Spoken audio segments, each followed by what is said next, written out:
Welcome to the garden. Today I'm going to be doing some maintenance on my common jade. And these are really slow growing and don't require much work. You can see they actually accumulate dust like a piece of furniture. So I brought these out into the garden to give them a really good rinse. This will clean off all the cobwebs and dust from the leaves.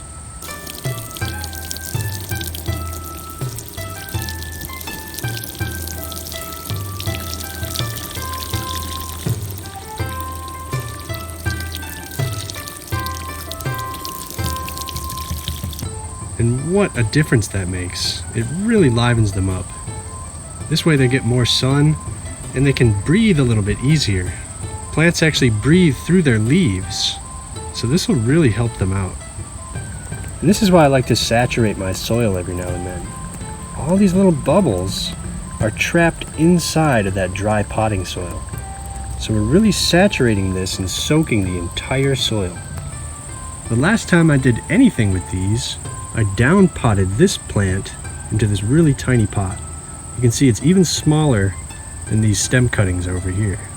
And that's perfectly fine. It's actually doing really well in here. But this branch right here is really top heavy and is throwing the entire plant off balance. So today we're going to prune it back. And you want to prune above one of these nodes. The cut portion of the stem might die all the way back to one of those nodes. We could prune it back all the way to the stem and cut it somewhere around here, but I'm going to give ourselves a little wiggle room and cut it right there. This is a really thick stem, so I'm using a pruner's. And this only has one blade. This part's just for support. That way we only make one clean cut.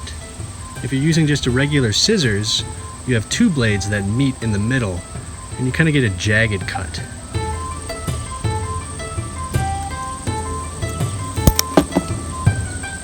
Wow, look at the weight that just released. The whole plant shifted back an inch. And a fresh cut like this can actually spur new growth. It'll sprout a new crown or maybe even two. Here we can see this old cutting sprouted one new point of growth. Looks really nice. And just over here, you can still see it's kind of flat where we took that cutting. And then it forked with two new points of growth. And look at how healthy those are. They look really nice.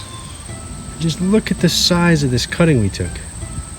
It's already a fully grown plant. All it needs to do is set down roots. So we'll just remove the bottom leaves, which in this case is just this one. And then we can go ahead and let this heal so that it can callus. And you can keep these individual leaves and root them as cuttings. We have one right here, and I think it's got roots. Well, not too many roots, but it does have new leaves. You can see them there. Really cute how tiny they are.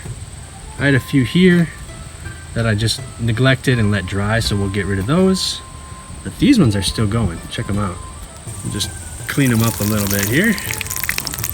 So eventually the main leaf will die back and you'll be left with nothing but a tiny little jade. But this takes a really long time.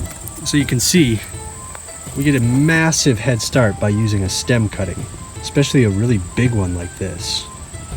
To propagate our stem cutting, we can either set it in water, dragonflies, and we can watch the roots grow, or you can plant it out in soil. And I like to use terracotta because jade are very top heavy. If you use a plastic pot, once it's dry, it's just going to topple over. And we'd probably want something a little bit larger than this.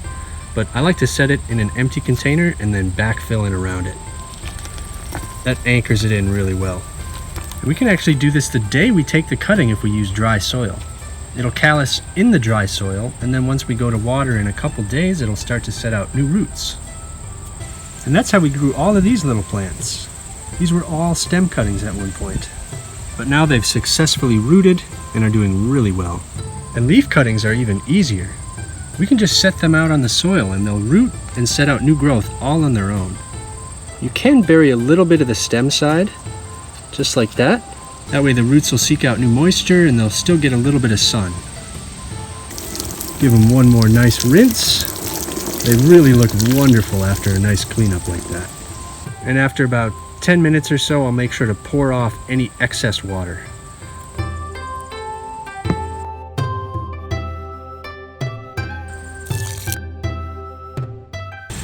hope you found this helpful if you're growing jade in your garden. Thank you all so much for watching, and we'll see you next time.